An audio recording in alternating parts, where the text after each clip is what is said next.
Alam mo ba na ang pag-iimpok sa iyong 20s ay isa sa pinakamahalagang hakbang na maaari mong gawin para sa iyong kinabukasan? Sa edad na ito, madalas tayong abala sa pagbuo ng ating mga pangarap.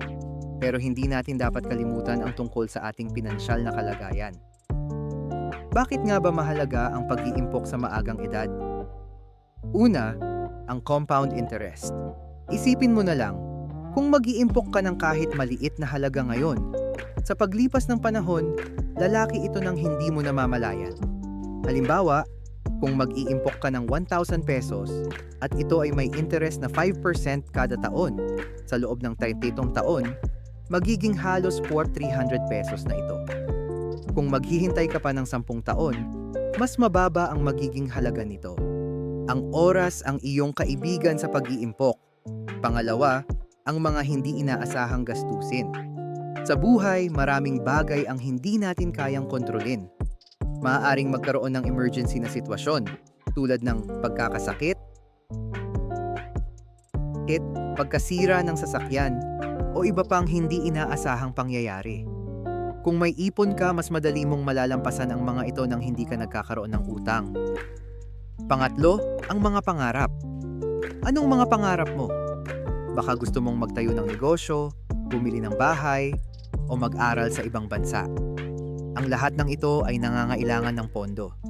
Kung magsisimula kang mag-ipon sa iyong 20s, mas malapit ka nang makamit ang mga ito. Isipin mo na lang, mas masaya ang buhay kapag hindi ka nag-aalala sa pera. Pang-apat, ang financial independence.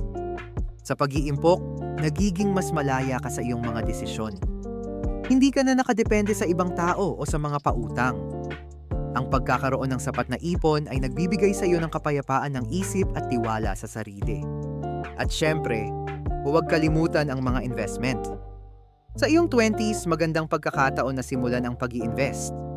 Kahit sa mga simpleng bagay tulad ng stocks o mutual funds, mas maaga kang makakapagsimula, mas malaki ang posibilidad na kumita. Ang mga investment ay hindi lamang para sa mga mayayaman. Ito ay para sa lahat. Lalo na sa mga bata pa na may oras pa para magpalago ng kanilang yaman. Kaya naman huwag nang mag-atubiling simula ng iyong pag-iimpok ngayon. Huwag mong ipagpaliban ang iyong kinabukasan. Ang mga desisyon na gagawin mo ngayon ay may malaking epekto sa iyong buhay sa hinaharap. Magsimula ka na, kahit maliit na halaga, basta't consistent. Sa huli, ang bawat sentimo ay may halaga.